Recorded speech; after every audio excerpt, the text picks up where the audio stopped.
So, you folks want to see one of the strangest author's notes I've ever read?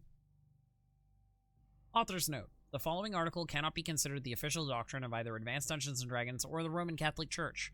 However, it is compatible with AD&D, and except for the parts about Asmodeus, it is not in conflict with works on demonology, as generally accepted by Catholic exorcists, thus enjoying tacit approval by the Church.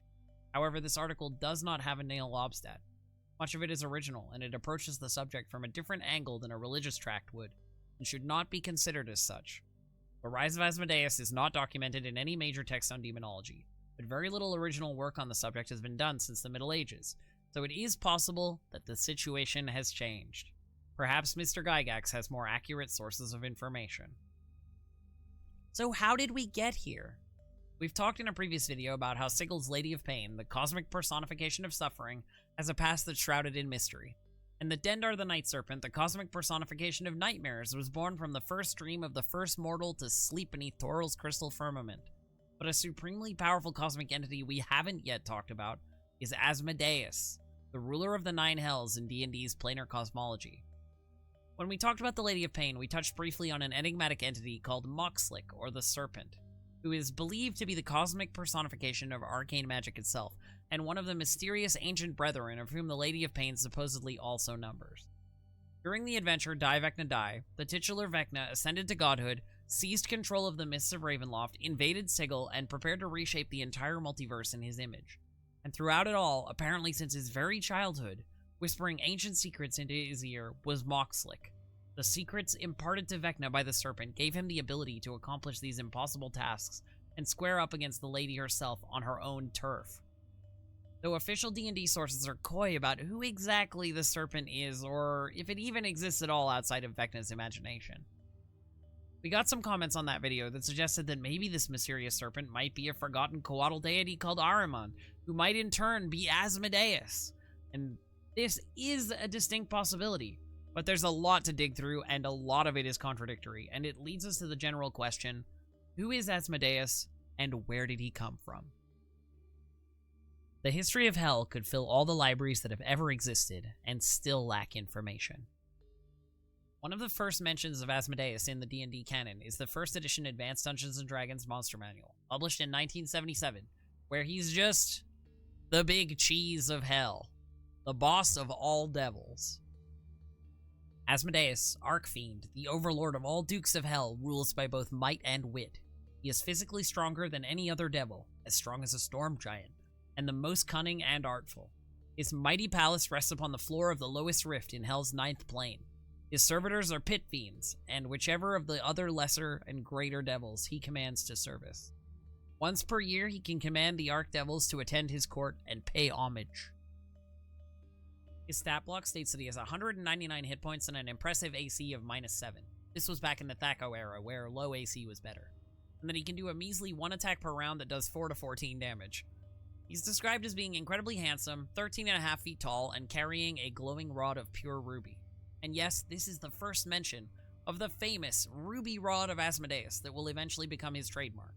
It can cast some basic offensive spells and is said to be worth 1,000,000 gold pieces, as if the author is half expecting the players to take it off him and sell it.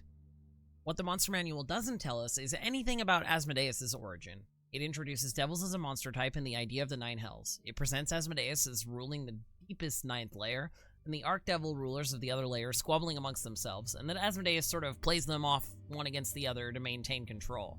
Beelzebub, Dispater, and Garyon get stat blocks of their own, and we get the first appearance of Barb Devils, Bone Devils, Aranyes, Horn Devils, and Ice Devils. Cool. A more comprehensive treatment would come 2 years later in 1979 with an article in the 28th issue of Dragon magazine called The Politics of Hell. That author's note at the start of the video? This is the article that it prefaces. And it doesn't just start weird, it stays weird, because the origin story presents basically a mashup of Dante Alighieri's Divine Comedy and John Milton's Paradise Lost. Once upon a time, there were no devils. Only God and the angels were in heaven. The term God is used to refer to the creator of the universe. He is called Yahweh by some, Allah by others, and many other names. The most powerful, most intelligent, and most beautiful of all the angels was called Satan. So the history presented in the Politics of Hell is the biblical Satan from the Book of Job rebelled against the Abrahamic God before Nebuchadnezzar II's siege of Jerusalem.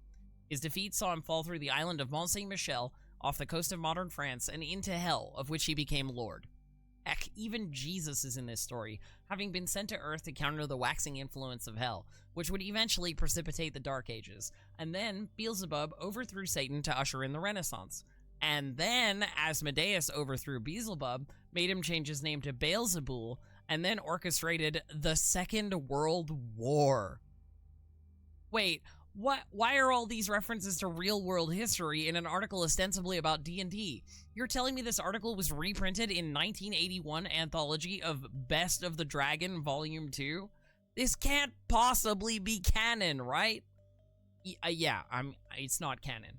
Obviously, TSR sort of walked it back piecemeal over the following years, and Ed Greenwood did a lot of fleshing out of the lore of the Hells, though he focused mostly on the nature of the various layers rather than delving into the question of from whence Asmodeus might have arisen. In his foundational two-part series on the nature of the layers and the personages of Hell in 1983, Ed Greenwood does reference the earlier piece. Tales are told of a mysterious archdevil, Astaroth, said to be mightier in power than any devil save Asmodeus himself. See Alexander von Thorn's article, The Politics of Hell, printed in Dragon number 28, and reprinted in Best of the Dragon, Volume 2 Anthology, who dwells elsewhere than the Nine Hells, apart from the present regime, working alone to advance his secret ends. But by 1985, the following appeared in Dragon magazine. When he composed his original article on the Nine Hells that appeared in issues 75 and 76, Ed was careful not to go against any of the existing official system. The same ground rule was followed when he put together Nine Hells Revisited and 8 Devilish Questions. In contrast, Alexander von Thorn's article, excellent though it was, did not attempt to stay within the confines of the rule system. It was more of a theoretical article, describing a series of events that might have occurred to bring about the present state of affairs in the Hells. The biggest contribution of Alexander von Thorn's article to the D&D canon wasn't any of the very Christian specifics, but rather this idea of a delicate infernal political balance. The idea that sure, Asmodeus was on top, but maybe that's something he has to actively maintain. Maybe it wasn't always so. And the idea that each layer of the Hells has its own duke that was caught between needing to pay lip service to the top dog and their own personal interests and loyalties. We can see this influence in 1987's Manual of the Planes. Politically, the Archdevils are split into 3 opposing groups. Asmodeus commands the unswerving loyalty of Geryon and Tiamat. Beelzebul has Moloch as a stated vassal and has been recruiting Belial, whose rivalry with Geryon is unbounded. Mephistopheles seeks to appear as a force of reason and restraint, and he has Dispater and the ever-greedy Mammon on his side. While Asmodeus may seem to have the weakest faction of the 3, his control over all the devils as overlord gives him advantage. Both Beelzebul and Mephistopheles seek to dethrone Asmodeus, but they cannot depend on the other members of their faction, who will only defy Asmodeus when victory is certain. Archdevils will quickly turn on the erstwhile allies if they can gain additional realms and responsibilities. Also, the faction that is not revolting will automatically side with Asmodeus, hoping to curry favor and gain spoils when the revolt is defeated. Asmodeus skillfully plays one faction against the other, never letting his supporting dukes know where they stand in his eyes. This continual doubt, plus the fact that Asmodeus controls both ends of the Nine Hells, through Tiamat, who is underrated by her devilish compatriots as a dumb beast, makes Asmodeus supreme in his portions of the Nine Hells. Unfortunately for us, though, there's nothing even approaching an origin story here. And what's worse, Asmodeus would be a hasty retreat from D&D canon shortly thereafter. The Satanic Panic was in full swing through the 80s and 90s, and while contrary to a lot of subcultural myth-making, the Satanic Panic was never really about D&D. 1985 would see the founding of Bothered About Dungeons & Dragons, who were never serious people, but, well, the media sure does love clowns, always has, and that hasn't changed. To cut a long story short, though, 1989 saw the release of Advanced Dungeons & Dragons 2nd Edition, and any terminology that could be misconstrued as occultist was judged a bit too risky to publish. Angels and Demons? Oh, you must mean the Archons and the Tenari, which are totally different, honest, and just happen to be so much more amenable to being trademarked. And though the word Hell was tolerable, it wasn't the Nine Hells anymore. It was Beator now. There was apparently a plan to publish a 2nd edition Manual of the Planes, but that was nixed as hewing too close to the occultist line. The appetite for planar content never went away, though, and would eventually blossom into an entire setting of its own, Planescape, released in 1994. So where did it all come from, these Burks, Bashers, Balmies, and Sods? Well, some Barmy gets the idea that we should have a campaign world set in the plains, and he drops it on me.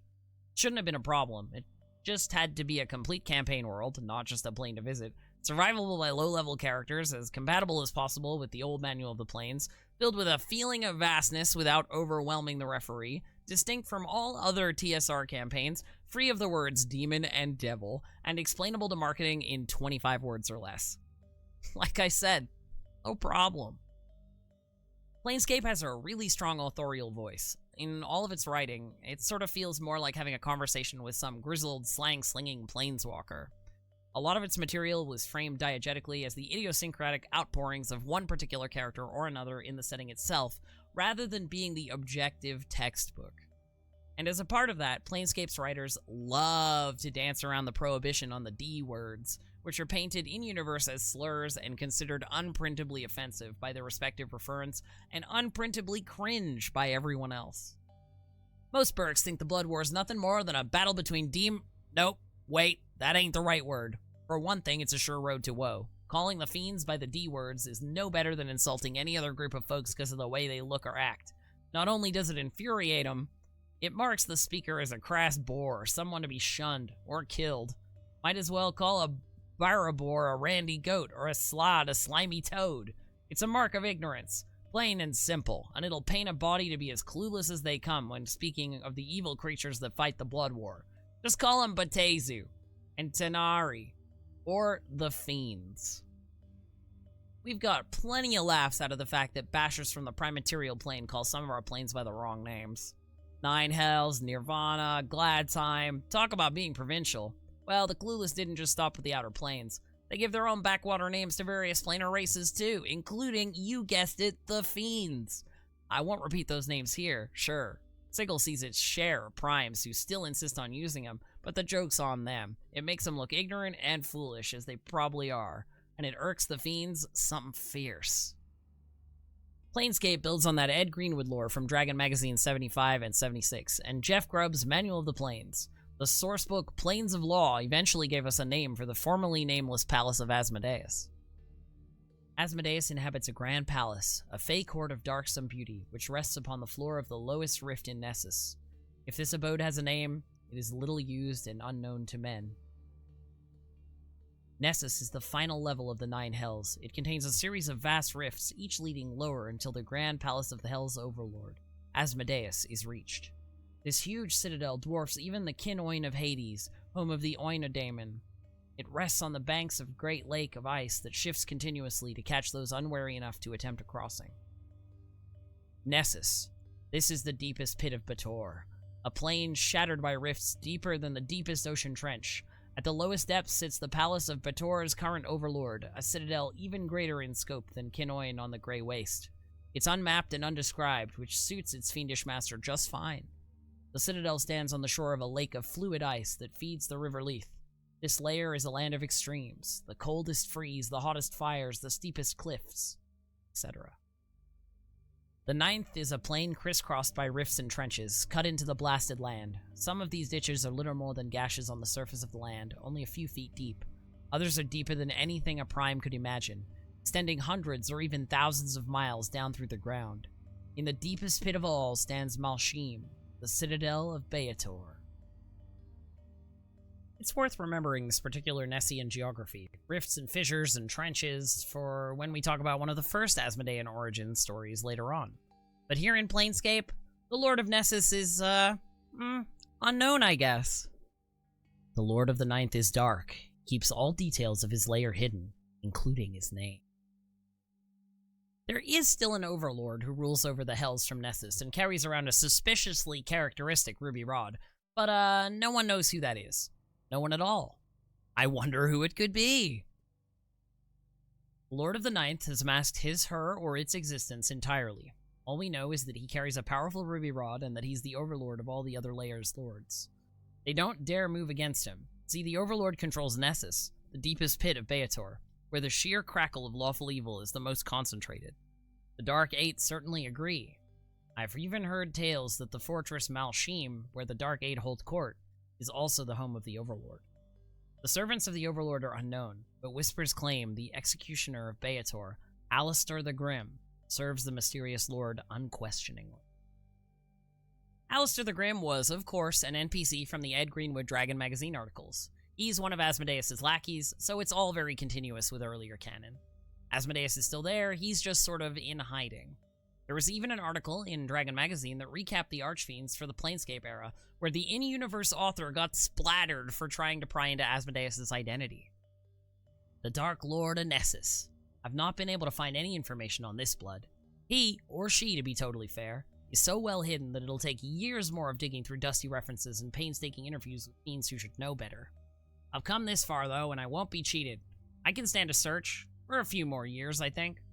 What's the worst that could happen to me? Note, not long before publication, Wilgan the Dogged suffered from what can only be termed as a personal implosion. Drops of blood were found where he stood, but no other trace remains of his eventual disposition.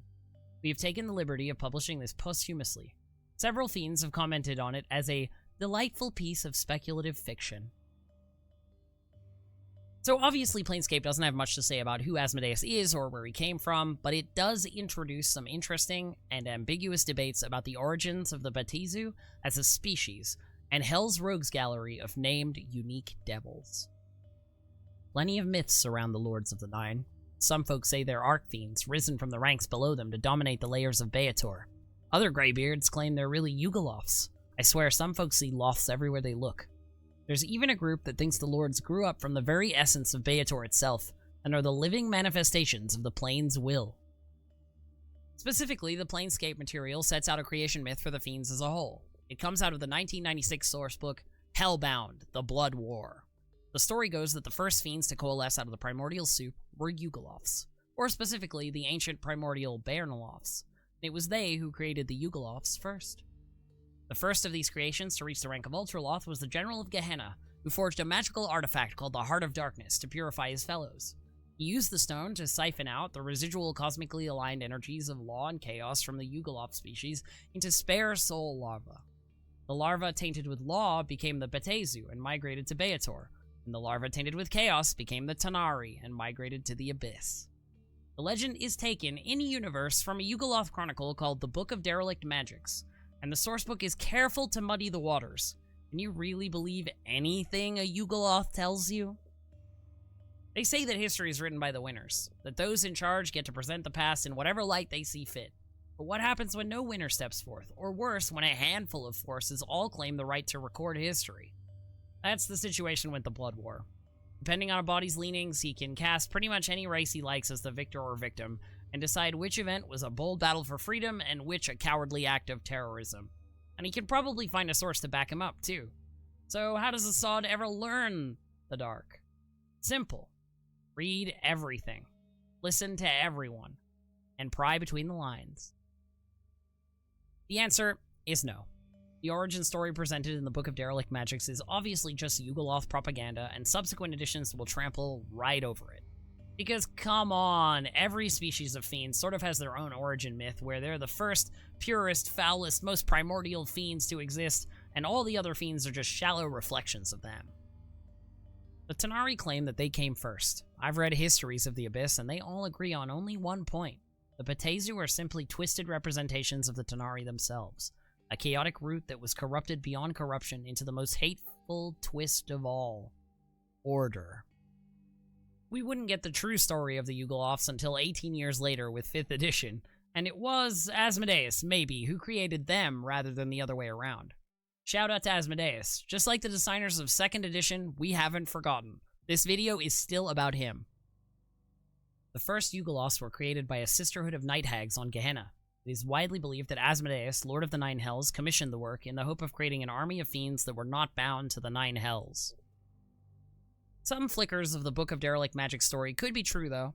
The General of Gehenna is still a thing, even in 5th edition, and that he's not in the Books of Keeping, which record the true names of all the Yugoloths the Night Hags created, implies that he really is some sort of special boy who might have come before the rest of his kind.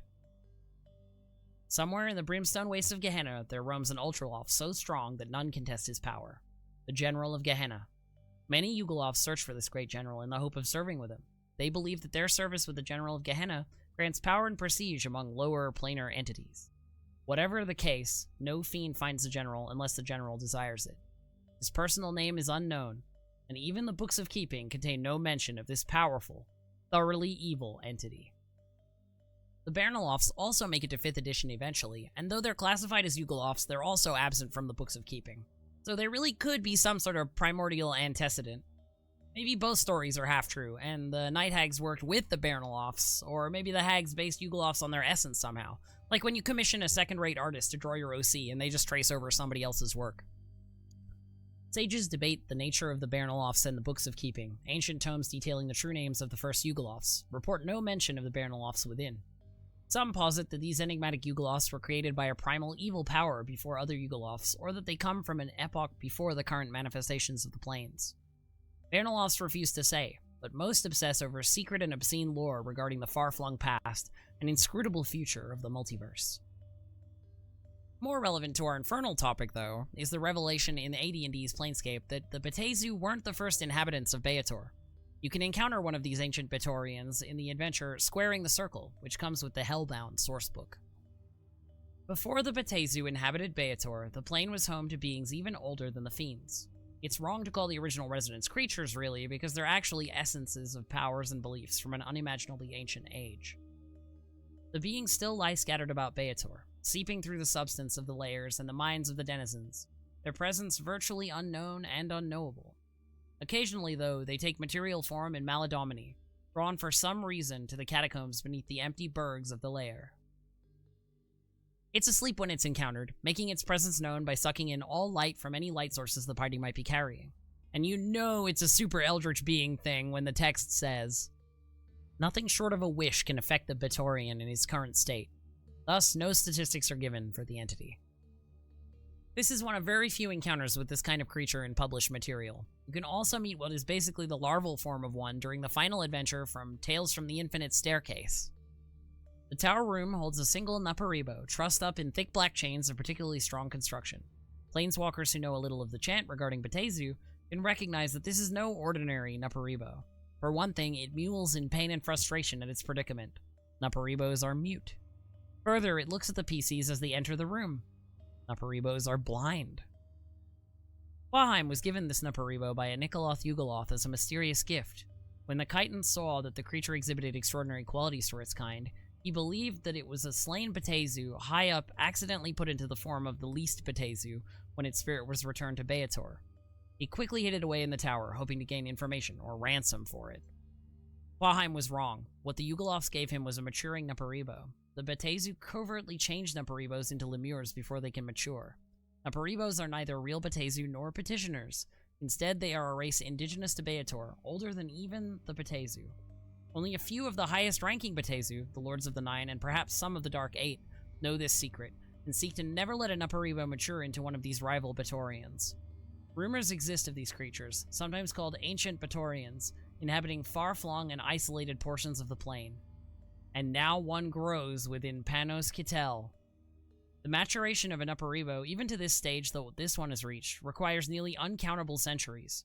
The Yugoloths have been holding on to this captive for a long time, and now they've given it to the Chitons, perhaps hoping to see the Chitons strike against the Betezu and create an internal war on Beator. Perhaps their motives are something else entirely. The dread secret of the Nparibos was first revealed in the Faces of Evil sourcebook. Long, long ago, before the first Betezu ever saw the light of day, Beator was home to a race of powerful unknown creatures. The larvae of the plane, which weren't born from mortal spirits as there weren't any mortals yet, all evolved into the fleshy fiends known as Nparibos, which were the young of the mysterious race. Well, by the time the Betezu came along, most of the ancient Betorians had vanished or simply hidden themselves away. But the larvae still grew into Nparibos. Of course, the Betezu tried to put a stop to that by molding the larvae into lemurs, the young of their race, and it's still going on today. If left alone on the plains of Beator long enough, larvae naturally spawn Nparibos. So the lawful fiends gather up all the larvae they can find and turn them into lemurs instead. They also herd wandering Nparibos and demote them to the status of lemur so they can join the Betezu race. But it's all appeal. The process isn't a demotion at all. It's a reshaping for selfish purposes, plain and simple. The Betezu don't want to take the chance that the Nparibos might one day evolve into stronger members of the ancient Betorian race, So they steal the fat fiends and force them into their own twisted hierarchy. And damn, who is this Rezek Tam to share such secret lore known only to the upper echelons of the Hells and the Yugoloth conspiracies? And what's the story of these ancient Ptorians? That's about as much as we get in this edition. But we'll hear more about them and Asmodeus' possible connection to them later. Again, this is the designers hinting at and playing with the same idea that maybe the Hells weren't always this way. It's an idea that they would become a recurring theme. As static and as rigid as the Hells appear, Avernus wasn't always this way. Stygia wasn't always this way. Asmodeus wasn't always this way. By 1997, TSR Incorporated, the company that was making Dungeons & Dragons, was over $30 million in debt for reasons we don't have time to get into. And so it was snapped up by the publishers of popular card game Magic the Gathering. You've probably never heard of it. With this sale to Wizards of the Coast, some of the strictures about what the designers of D&D were and weren't allowed to talk about got loosened, which means Asmodeus is back, baby! The 1998 adventure A Paladin in Hell is where he first turns up, and also marks a point at which devils and demons are once again permissible terms. So, what's Asmodeus been up to? Well, in the deepest pit of hell, the Lord of the Ninth, Asmodeus, brooded long and hard over the loss of an object called the Val Crystal.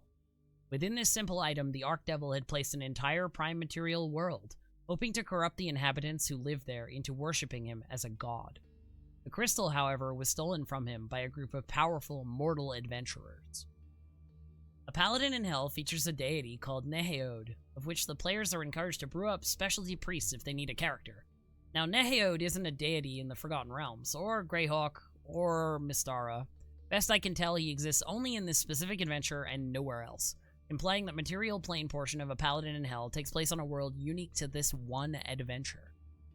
On the one hand, the DM is encouraged to weave the plot of the adventure into their campaign in advance by introducing some of the NPCs in whatever adventures they're running for their group prior. And that's standard. A lot of adventures are setting agnostic, intended to just slot into whatever world the campaign takes place on, but on the other hand, MacLeod has to have some canonical home. MacLeod, the two who are one, is a divinity of twin aspects, mortal and immortal, that join together to become a single entity, creator and created. MacLeod represents all sides of all things, all-knowing and all-understanding. He ultimately shows mercy and love for all that exists. Bios, the first priest and mortal aspect of MacLeod, begot the line from which all other priests come. His birth is celebrated as the highest of holy days. So why does this matter at all? It's just a stark illustration of how far Asmodeus' reach stretches across the multiverse of D&D.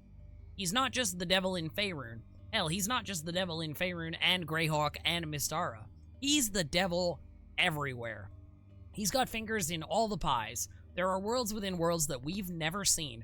Whole solar systems within crystal spheres with their own gods and intrigues and threats and metaplots. Places that have never even heard of Mystara or Tiamat or Dendar the Night Serpent. Like wherever MacLeod comes from. And then there's Asmodeus, sitting at the bottom of the inverted mountain, Lord under all. As we heard in that first quote, this adventure features a whole second world, one which goes entirely undescribed, but which has been shrunk down and stuffed into the Val Crystal. Just imagine the magic you need to capture an entire world, one which may well have its own pantheon and overgod. Or, maybe the reason Asmodeus was able to catch it in a bottle is that it didn't have any divine custodians. Or maybe it wasn't Asmodeus who put it in the bottle originally. In any case, the Val Crystal has been safely ensconced in the Temple of MacLeod and is surrounded by high-level clerics, so Asmodeus schemes to get it back, first by sending someone to steal it, and then when that fails... Tired of excuses, Asmodeus gave Loviath a scroll containing the arcane curse, the Bonds of Hell. With it, she could send the entire temple to the Nine Hells, allowing Asmodeus' servants to gain the item in their own way, and condemning everyone in the temple to eternal torment. Yeah, he just steals the whole temple. The climax of the adventure involves stealing back the Temple of MacLeod from Hell.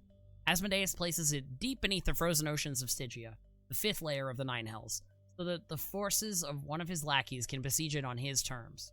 Which is a good time to bring up that maybe Stygia itself wasn't originally part of the Nine Hells even. The presence of so many creatures native to the material plane has led to speculation that Stygia was not always a layer of the Hells, but was previously a world on the material plane. Its inhabitants, facing annihilation, are said to have pledged their souls and their world to Asmodeus in return for safe haven, whereupon Asmodeus kept his end of the bargain by transporting the world into the Hells. The Archmage Zunk has researched the topic extensively, but has yet to find any evidence that truly confirms the account. If the supposition is true, then the riches of that world might lie under miles of ice beneath frigid, monster-infested seas. This is intriguing, because in the very adventure we were just talking about, Asmodeus demonstrates that he has the capacity to steal whole worlds, assuming that the Nameless World wasn't already in the Val Crystal by the time he got his little infernal fingers on it. Turning a whole world to his worship is also very much his modus operandi. So perhaps if the Val Crystal had remained in his grasp and he'd had time to corrupt its population, we'd be talking about the 10 Hells, rather than the 9. Even if that's a bit of a leap, this is the level at which Asmodeus is playing, where whole worlds are game pieces. A Paladin in Hell was followed by The Guide to Hell in 1999. And here's where it gets extra spicy. There's an enormous amount of lore in this particular sourcebook, and a lot of Asmodeus lore in particular. But most of all, this is the first official publication that gives Asmodeus a canonical origin story, even if its canonicity doesn't remain completely uncontested for long. So gather round, ye seekers of forbidden knowledge, and heed the tale of the twin serpents. The universe at its birth was little more than swirling chaos, a primordial soup of infinite possibilities. The cosmos was both everything and nothing. Through some unknown process, forms coalesced out of the chaos, including the planes themselves and those beings later known as gods. Some of these newborn powers reveled in the chaos, while others abhorred it. Conflict between these two groups, between law and chaos, defined the planes and the laws they would obey. The mightiest of law's champions were the twin serpents. These cosmic serpents expressed the duality of law and were unstoppable when they worked together.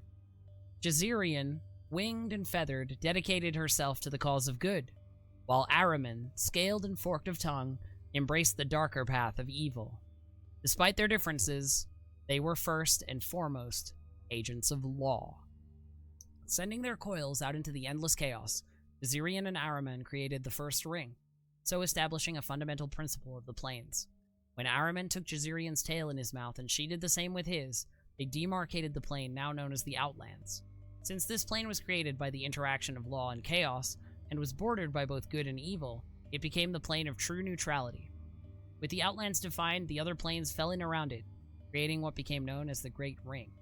This construction, a central plane of neutrality with 16 other planes of all alignments arrayed around it, is popularly known as the Outer Planes. Jazirian and Ahriman's Ouroboros had instituted the unity of rings already, establishing the importance of rings in planar geography and philosophy. The twin serpents then turned their attention to the other laws that would rule the planes. In honor of their triple aspects, law, good, and evil, the serpents established the Law of Threes, decreeing the importance of the number 3 in all spheres. After applying this law, they decided they needed another law to complete their triumvirate. Both agreed they should define the center of the universe about which they would remain coiled. Despite the clear advantages of choosing the Outlands, a place already given over to neutrality, Jazirian pushed for Mount Celestia, while Ahriman agitated for the inverted mountain of Beator. For the first time, the twin serpents disregarded the importance of law. Ahriman wanted the plane of law and evil to have pride of place, while Jazirian felt the same way about the home of law and good. The two cosmic serpents struggled back and forth, neither willing to concede the point in the interest of law. The great ring shook as the two serpents rocked the foundation of the outer planes, with Jazirian pulling towards heaven and Ahriman straining towards hell. The two serpents tore themselves apart. Jazirian, free at last from her evil consort, flew up to Mount Celestia, also known as the Seven Heavens. Her tail, its tip bitten off by her rival, scattered blood among the upper planes. Where each drop landed, a coatl sprang up fully formed. Meanwhile, Ahriman, lacking the wings of Jazirian, fell to the pit of Beator. The fall was long and deposited the great serpent on the lowest level of the pit. He too bled as he fell, and his tainted vitae gave birth to the devils of Beator. Ahriman, damaged from his fall and embittered from his struggle with Jazirian, embraced these dark offspring as his own. With the unity of law broken, no center of the universe was chosen, and so it has remained. The planes envisioned by the forces of law, as bordered and finite, now stretched on into infinity. Paradoxically, the lack of a center became the embodiment of the third law the Twin Serpents desired, a nod to chaos in an orderly universe. Both Jazirian and Ahriman were weakened by their struggles. They'd invested a great deal of their power into defining the outer planes, and were much diminished in the aftermath of their battle. So it was that the other gods usurped them, founding pantheons and spreading their influence throughout the planes. But neither Jazirian nor Ahriman has passed beyond as much as the multiverse would like to forget them. One day, a force of darkness may erupt from the pit of Beator, and only Jazirian would stand in the way of the utter annihilation of the cosmos. Pray that day does not come. And there you have it. Our boy Asmodeus has a backstory. Let's break this down. Planescape established way back in 94 the three truths of the multiverse. The first is the center of the multiverse, namely that there isn't one. Just like how in the real world, the Copernican principle suggests that Earth probably isn't likely to be in any particularly unusual or privileged place in the universe. The planes of Planescape are infinite. There's no beginning, there's no middle, there's no end. The second rule is the unity of rings. A ring's a thing without a beginning or an end. Remember that, because rings are the second key to understanding the planes. Everything comes in rings. Sigil is a ring. The Outlands are many rings. The outer planes form a ring. The elemental planes form a ring.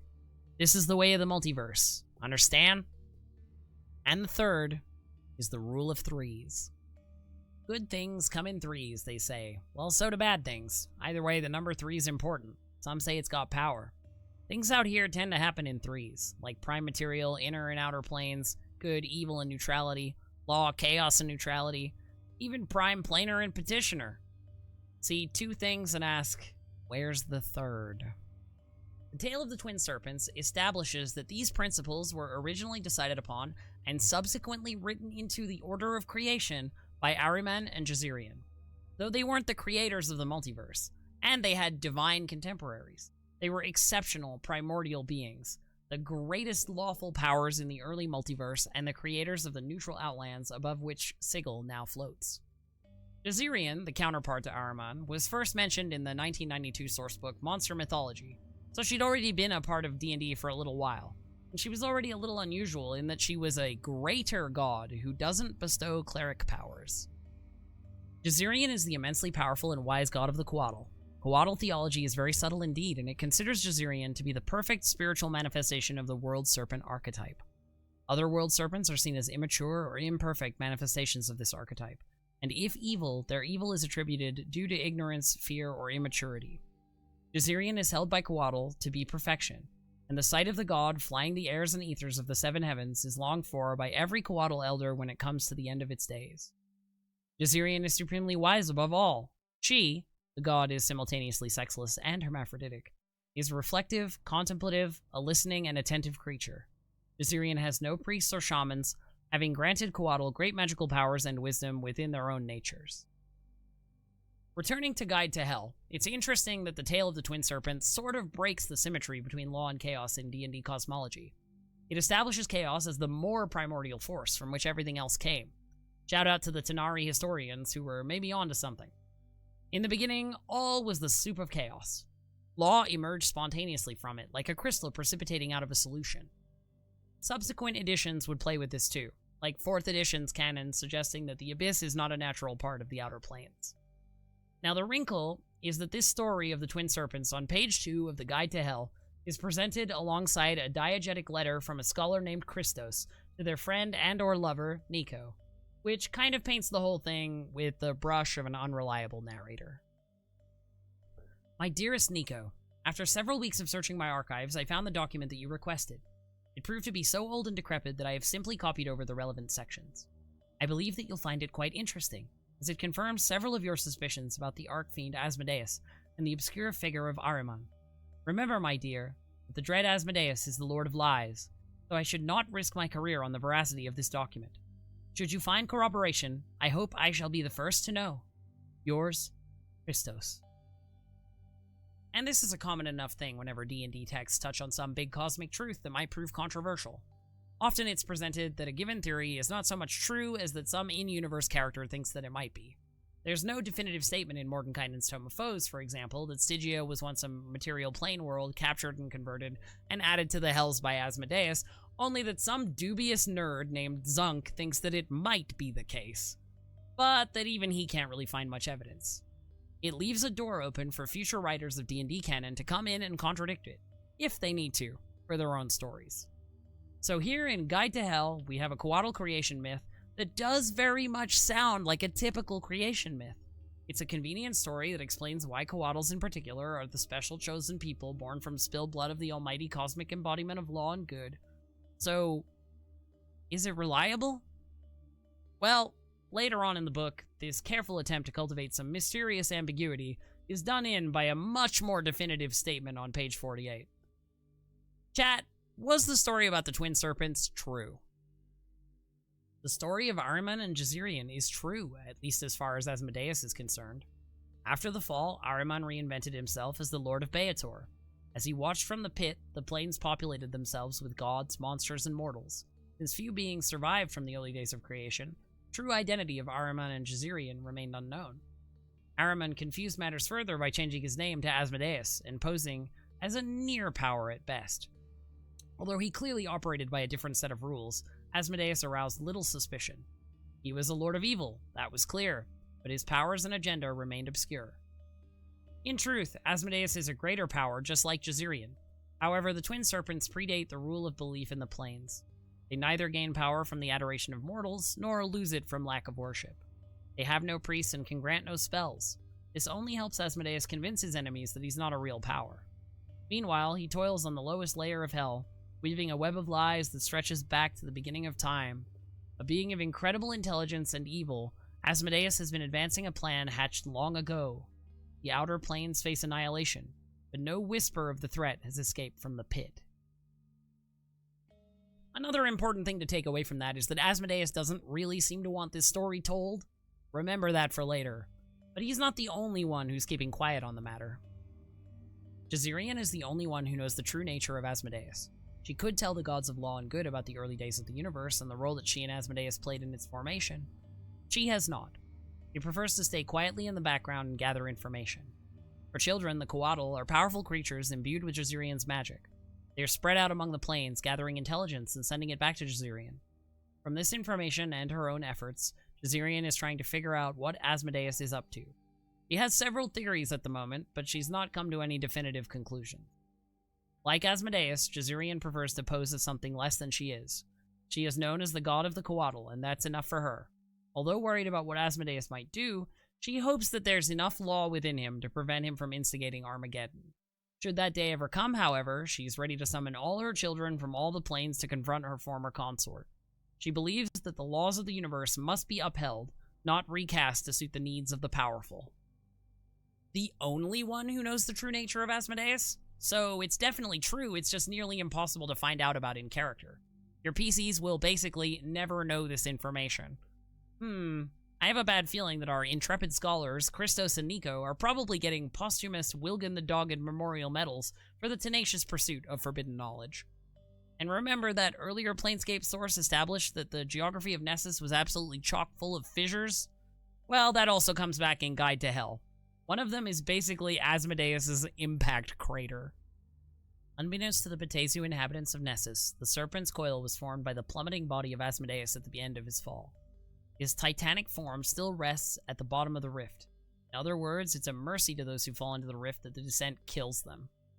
The wounds of Asmodeus have yet to heal. He continues to bleed slowly, his seeping vitae pooling among the rocks of the Serpent's coil. Out of these pools, new devils are born every day. These devils, consisting of Cornigons and Pit Fiends, are perfect specimens of their race.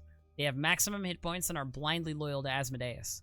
After so many years languishing in Nessus, Asmodeus has built up an army of incredible size. Should he ever break free from Beator, a horde of Pit Fiends and Cornigons would follow in his wake. So, the Serpent's Coil is the deepest rift in Nessus, and this tracks with Asmodeus brooding in the deepest pits of hell in a Paladin in hell. But earlier sources located Asmodeus' Citadel of Mal'Sheem as within the deepest pit in Nessus, and the Serpent's Coil is only 5 miles deep. The Plains of Law mention some of the rifts being hundreds of thousands of miles deep. What gives? We do eventually get a map of Nessus in 3rd edition, and yeah, Mal'Shim is in one rift and the Serpent's coil is in another. In 5th edition Adventurers League adventure, The Harrowing of Hell, the player characters receive an audition with Asmodeus in Mal'Shim itself. They're teleported directly there and directly back out, rather than journeying to it.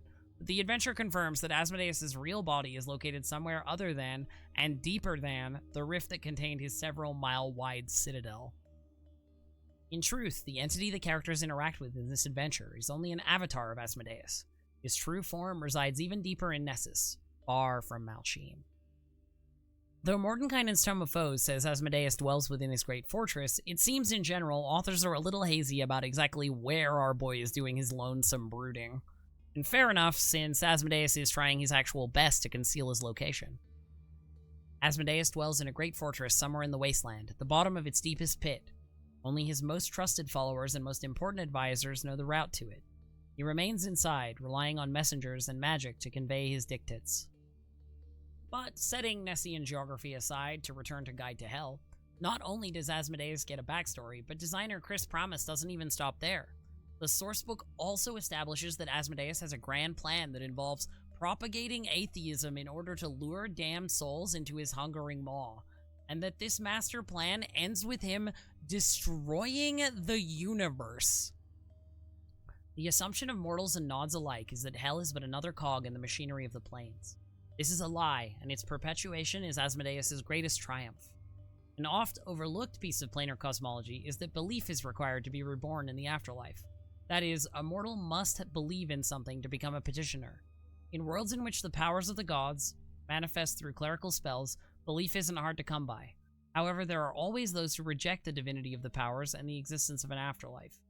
It is thought that the spirits of these unbelievers, lacking the will to continue on, simply cease to exist when the body dies. This, too, is a misconception. Unbelief is the tool of the Lord of Lies, and those who die believing in nothing are reborn on the 9th layer of Hell, regardless of alignment. These unfortunates are the true damned of the universe. While other petitioners strive to merge with their deities, the unbelievers are consumed by Asmodeus in the depths of Hell. This painful process can take centuries to complete, during which time the unbelievers maintain full awareness. They vividly experience the loss of every ounce of their true essence, as Asmodeus slowly destroys all that they were and any hope that they could be again. Such spirits are utterly eradicated and cannot be brought back to life by any spell or power. So while the rest of the powers feed on belief, the Lord of Lies lives on unbelief. His true agenda is to promote lack of faith, not to fool mortals into embracing evil. The entire machinery of Hell, from the blood war to the temptation of mortals to the politics of the infernal courts, is nothing but a smokescreen. All of that leads to an altogether more frightening question. Why does a god need to consume the souls of the dead? The answer relates back to Asmodeus' fall into the pit. When he and Jazarian tore apart, they left much of their power dispersed among the planes.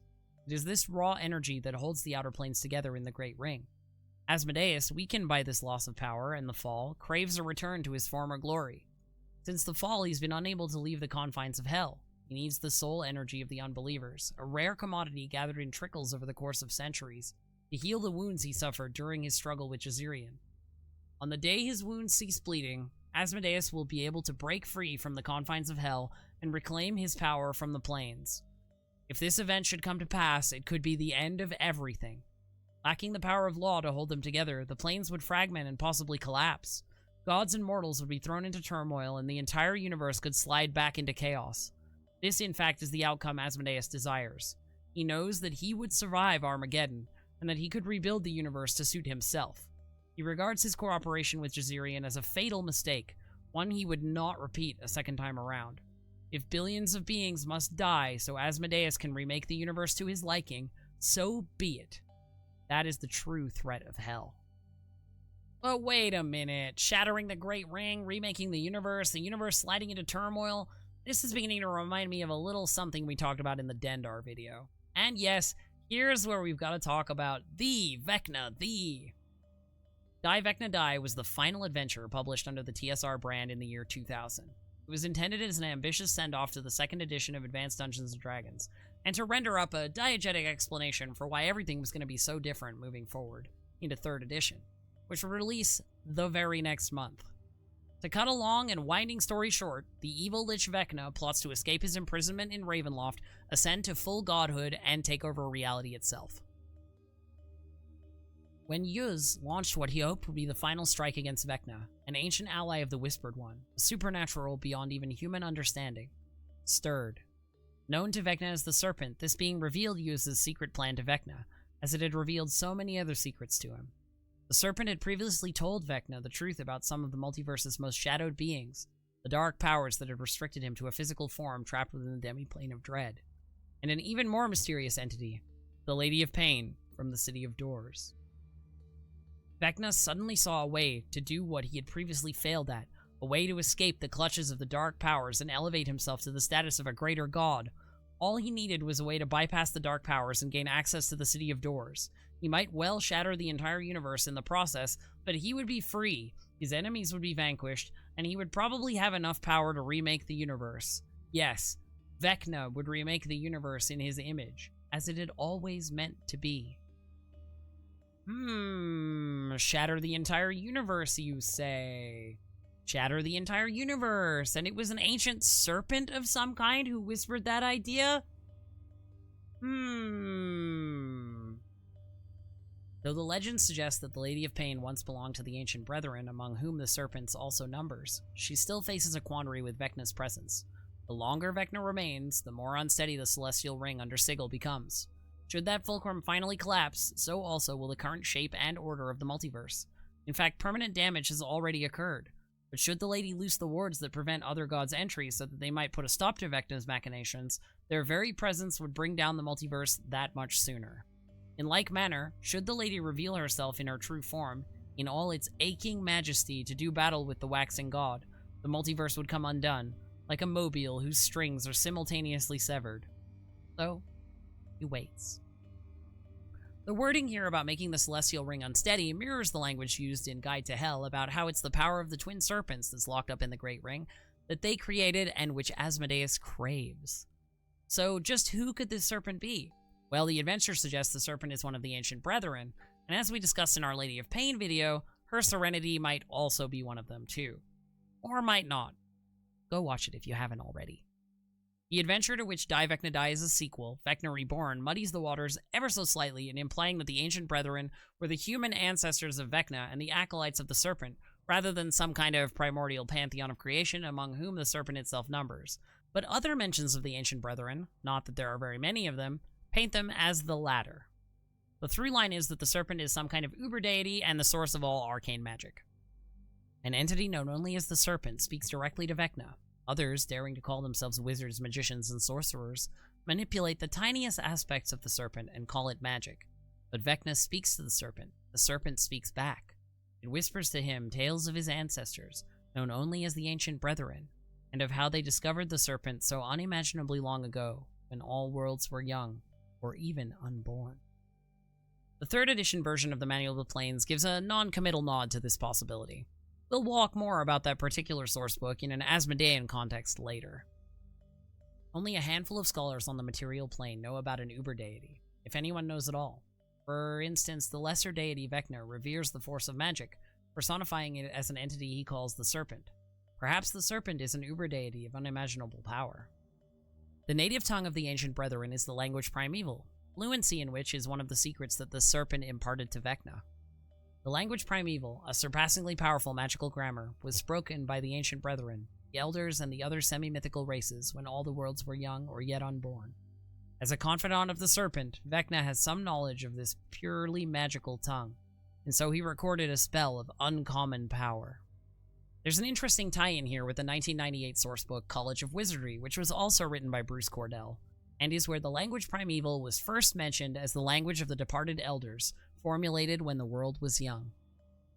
It is Japheth's goal to create a college of wizardry every bit as great and knowledgeable in ancient lore as the original Elders who built Methgamna. To this end, he has created a new academy within its walls after centuries of emptiness. More significantly, he and his closest confidants seek to recover and learn the forgotten language primeval, which is also sometimes referred to as Aelf. The principles of Aelf were recorded by the Elders of the previous age, then secreted as the 5 lores immediately preceding the destruction unleashed during the Warlock strife. 3rd edition would suggest that the language primeval is the language of epic magic. Note that this is also written by Bruce Cordell. It seems like maybe the language primeval might be his thing, and that the Serpents also get name-dropped. You've heard about spells that transcend the commonly understood arts, scribed in the margins of ancient tomes and whispered among the acolytes of mage guilds. In various times and places, epic spells have been personified as the Serpent, codified as true Dweomers, and encoded as part of an ancient lore called the language primeval. Whether epic spells really are straight from the Serpent's maddening whispers, or are revealed to you over countless curious volumes of hidden lore, you are ready to grasp the ultimate level of mortal magic. Casting epic spells is nothing less than the direct manipulation of reality itself. Even deities fear mortal casters of epic spells. Vecna Reborn and Die Vecna Die also both make reference to something called the 3 words of creation once spoken. It seems that when spoken in the right place, the language primeval has the ability to impress the will of the speaker upon the order of the universe. And hey look, there's the rule of 3s again from Planescape. Unfortunately, Vecna has successfully tested Sigil's wards, showing a way for other power-mad deities to find entry. Thus, the Lady of Pain, a confidant or perhaps even peer to the Serpent, speaks in the language primeval, the language of the Serpent and its ancient brethren, in which 3 words of creation once spoken were uttered. Uttering her words while standing in the crux of the multiverse known as Sigil, she reorders reality. Uttering her words, the only words spoken by her in the last several millennia, she shores up Sigil's wards against entry by deities who attempt to cheat as Vecna did. Uttering her words, she attempts to shore up the sum of all creation, also called superspace. It's never actually stated what the 3 words of creation once spoken are, but it wouldn't be too implausible that they corresponded with the 3 truths of the multiverse: the center of the multiverse, the unity of rings, and the rule of 3s. Was it the twin serpents who uttered those 3 words in the language primeval during their Ouroborean struggle? It was them that established the 3 truths. Did they number among the ancient brethren? Is Ahriman the Serpent, with his power dispersed into the great rings, ultimately providing the foundation upon which arcane magic is built, bridging belief and reality, since it is belief from which the outer planes are formed? It would all make a certain kind of poetic sense, though none of this is even hinted at explicitly, let alone outrightly stated. Except in the very final print issue of Dragon magazine published by Paizo in 2007, there was a feature titled Unanswered Questions. And one of those unanswered questions was naturally, what is the Serpent? Who or what the Serpent is has been a long debated topic. What is known is that it was supposedly the force that inspired Vecna to pursue and excel at the magical arts, revealing mysteries and secrets of spellcraft no mortal had ever before gleaned. This intimate understanding of magic has led many to believe that the Serpent is a personification of magic itself, with an unfathomable will of its own. The quoted text from Vecna Reborn supports this theory, as does page 88 of the Manual of Planes, which suggests that the Serpent might be an uber-deity of unimaginable power. Another possibility proposes that this entity is one of a number of unfathomably old beings known as the Elders or Ancient Brethren. See Die Vecna Die. Who or what these beings were or are remains unclear, but Asmodeus, Jazirian, the Lady of Pain, and the Serpent are all rumored to be of this ageless heritage. A connection between these entities and other creatures born of the time before the multiverse, such as Bernoloffs and Drayden, doubtless exists. Yet another similarity that can't be overlooked is the connection between Vecna's mentor and another being, sometimes known as the Serpent, the Archfiend and ruler of Hell, Asmodeus.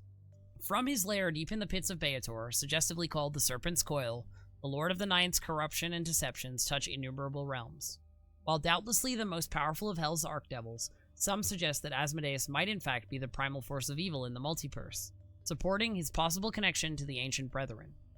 That Asmodeus would possess a deep understanding of magic, pose as another godlike being, and impart secrets to corrupt immortal to great evil all seem in line with the subtle plotting of the nefarious Lord of Hell. For all the possibilities reaching back to the origin of the multiverse and the most powerful beings in existence, though, a far simpler explanation of the Serpent exists. It doesn't. Most likely, the ghostly voices in Vecna's head, inspiring him to heights of arcane brilliance and depths of depravity, are merely whispers of his own insanity and dark genius.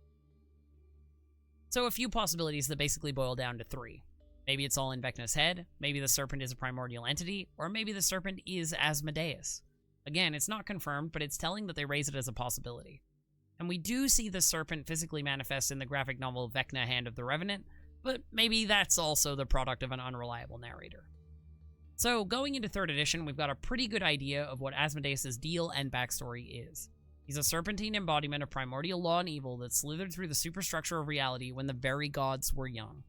He wants to shatter and reorder the multiverse, he resides in the deepest pit of the 9 hells, which he rules through political guile, and he keeps his true, injured body hidden. Soon after the release of 3rd edition in 2000 came its very own Manual of the Planes, which, as we've touched on, nods towards a lot of the lore established in Guide to Hell, though in a slightly more non-committal sort of way. Mal'Sheem is the largest known citadel in the Outer Planes. It is big enough to house millions of devils, an army larger than any fielded in the Blood War. Asmodeus, master of Mal'Sheem, lord of the Ninth, and undisputed king of the 9 hells, holds these hordes in reserve for a cataclysmic battle he foresees that will dwarf the petty maneuverings of the Blood War. The citadel itself is so vast that it is nigh unmappable. Mal'Sheem's secrets are known only to Asmodeus himself. This sounds a lot like a nod towards Asmodeus' plan to burst forth from the depths of hell to remake the universe in his image.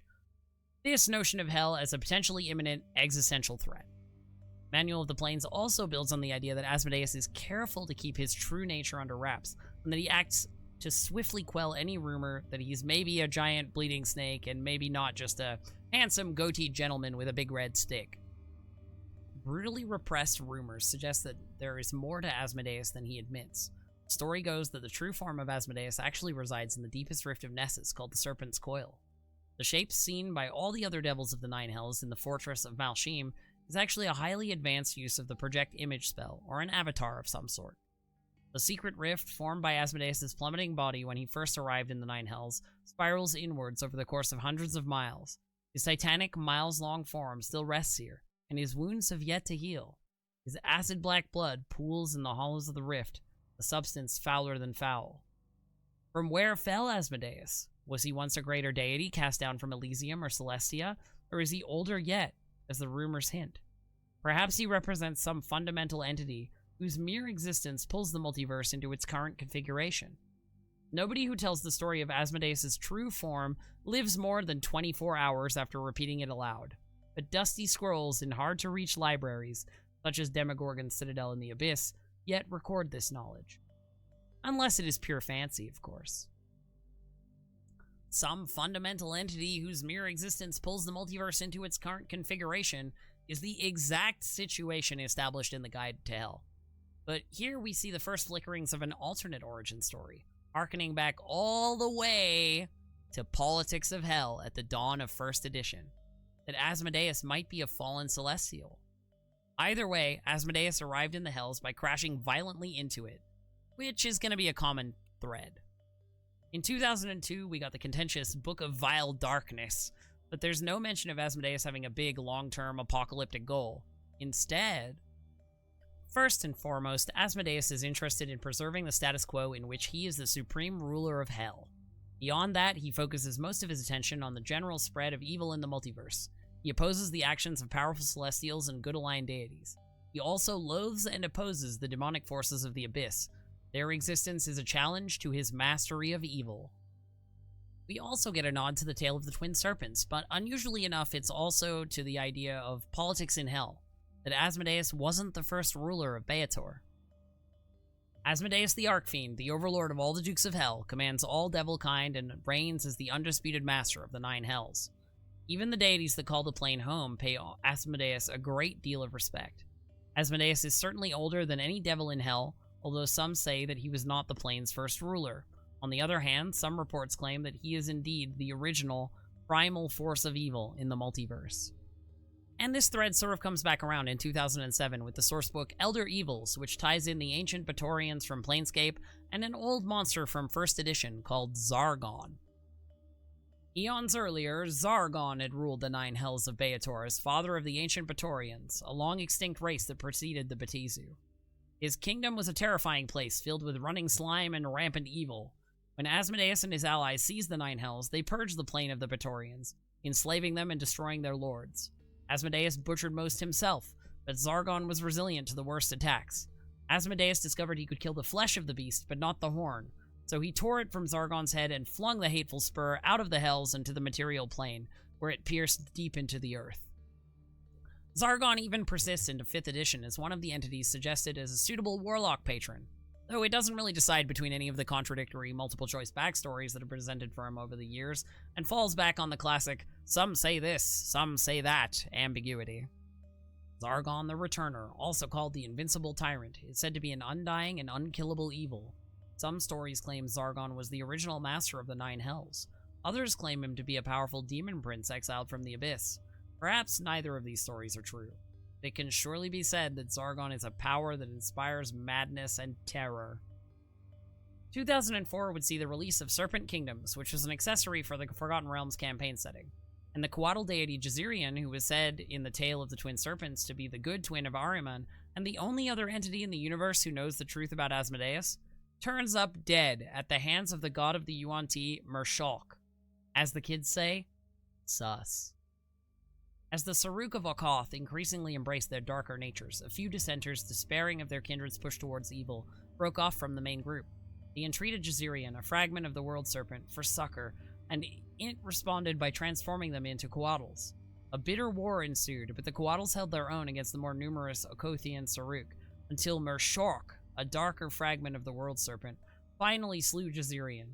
At that point, the coatls were forced to flee to Abertoril, where they eventually settled in Mazdaca. It wasn't until 2006 that Asmodeus' backstory would really get turned upside down, with the release of the second Fiendish Codex sourcebook, Tyrants of the 9 Hells. In 2003, D&D had entered its 3.5 era and revised a lot of its rules. Apparently, Asmodeus was due a bit of sprucing up.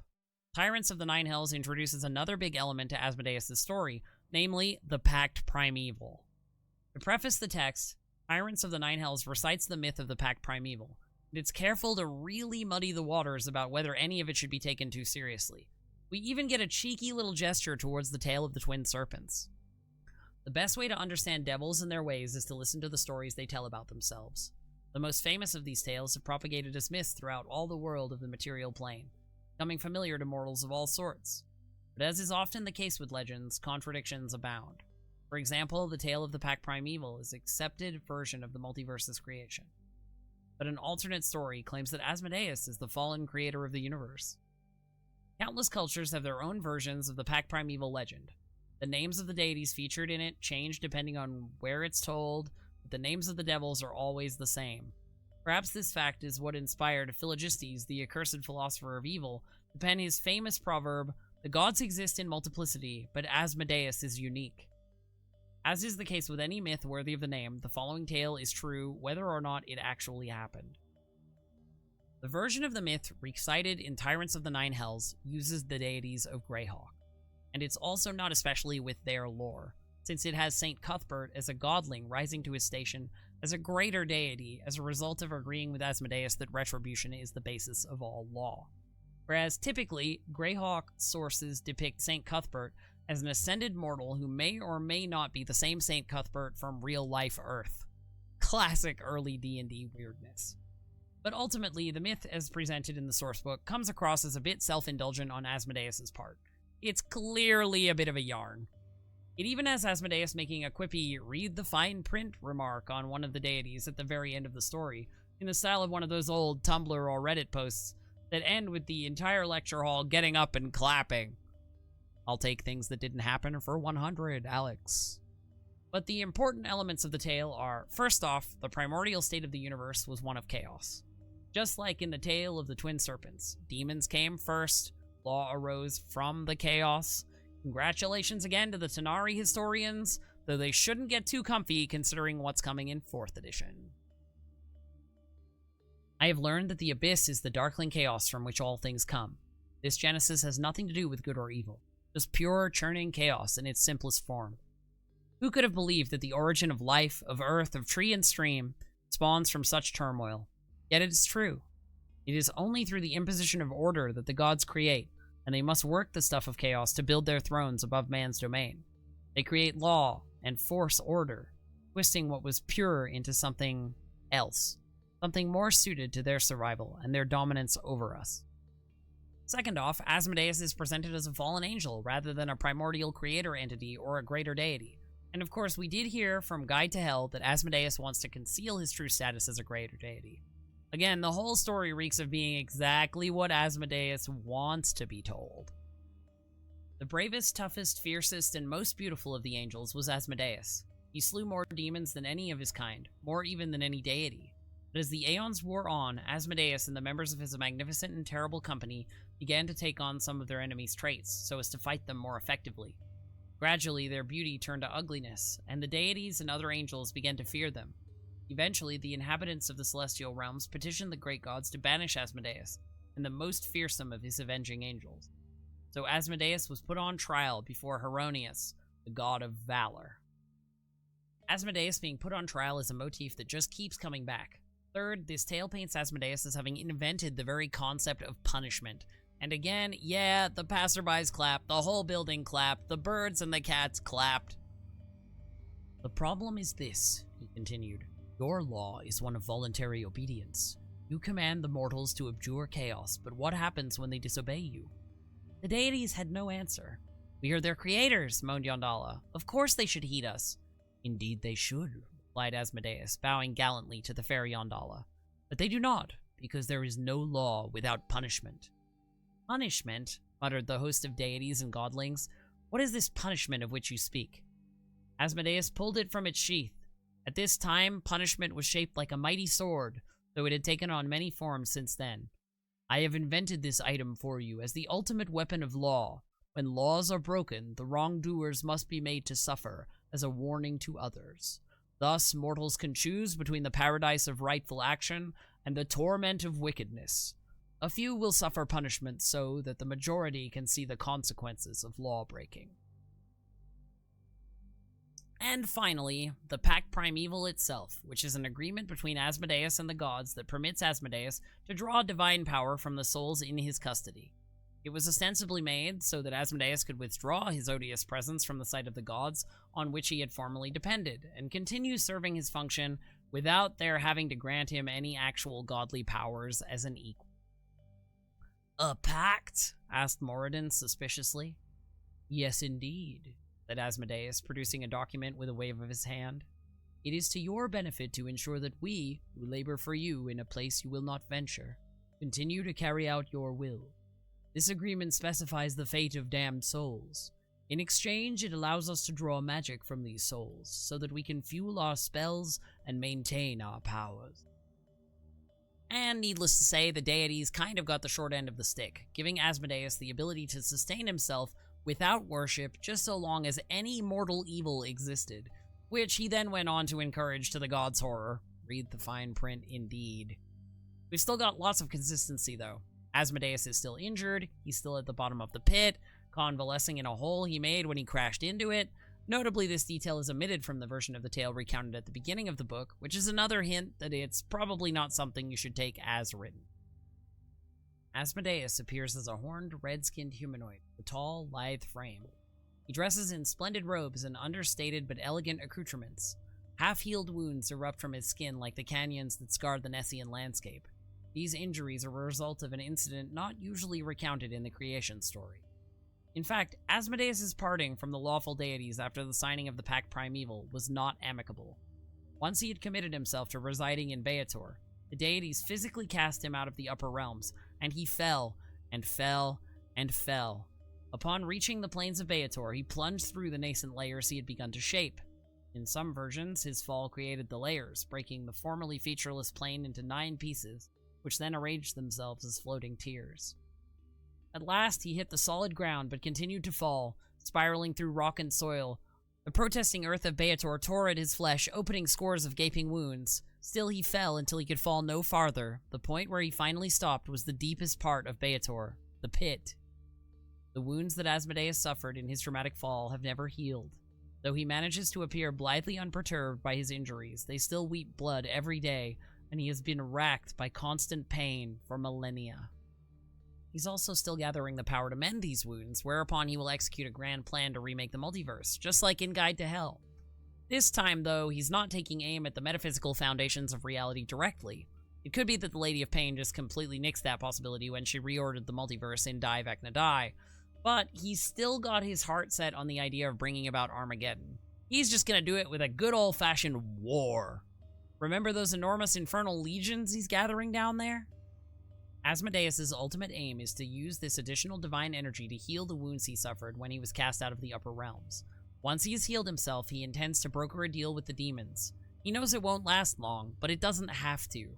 Just long enough to tip the direction of the eternal warfare from its current law versus chaos axis to an apocalyptic struggle between good and evil.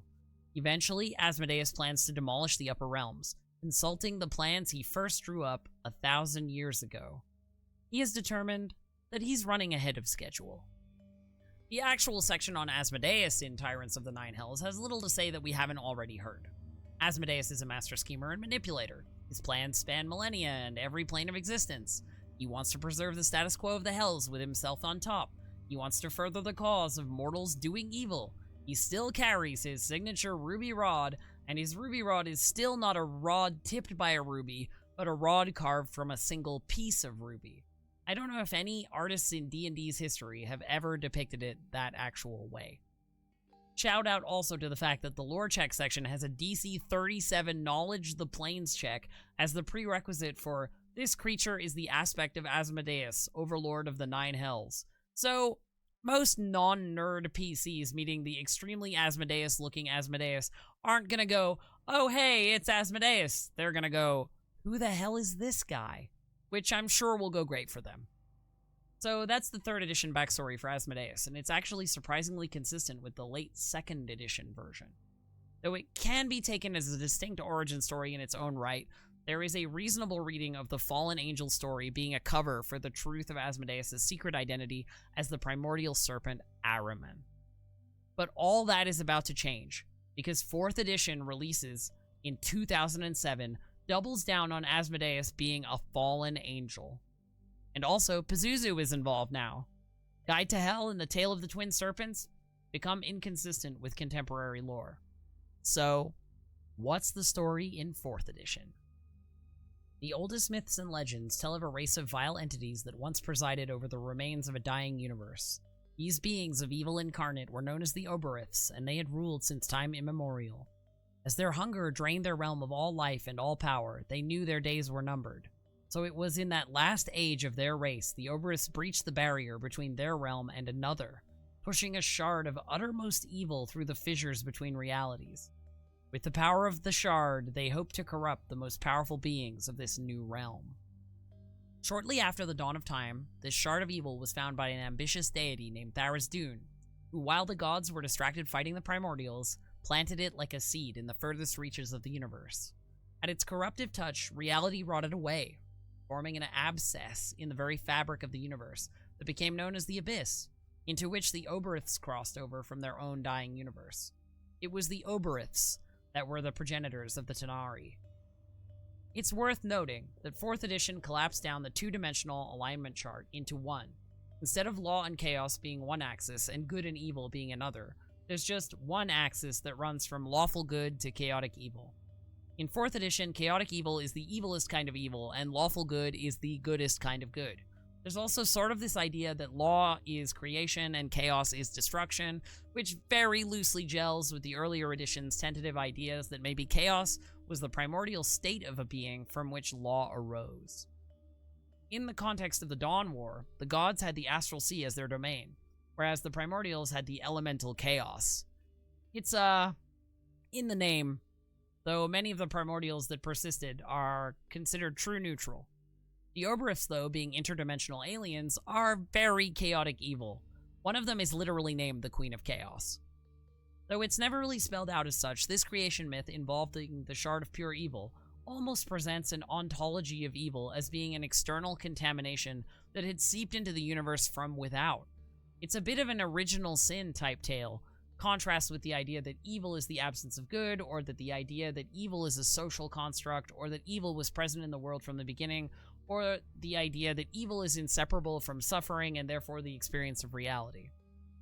Whatever the case, when the other gods took notice of what Tharizdun was doing, they thought it was very not cool, man.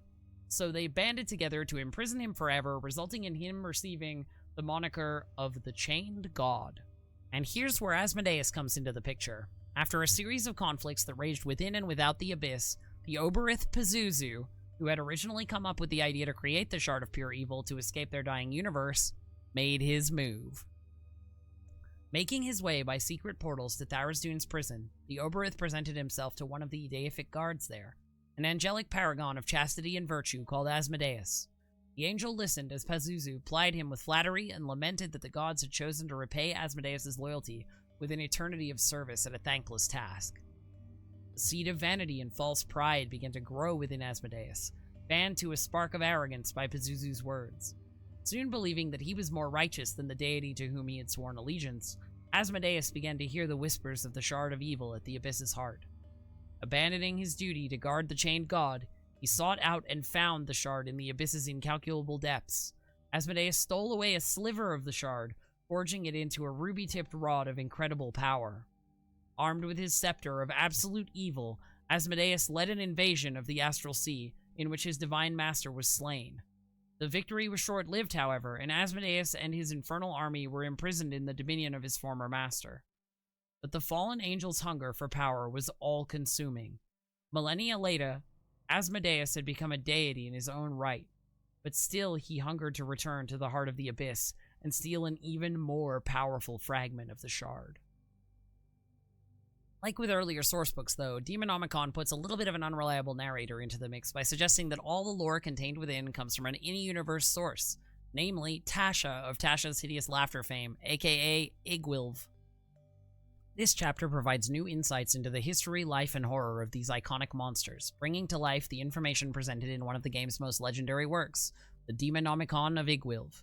Be warned, however, the lore contained within these pages is perilous indeed. In the Dungeon Master's Guide, Asmodeus was said to have been the first god to kill another god, though this is a little bit strange, because presumably when he struck the killing blow on his former master, he was just an angel.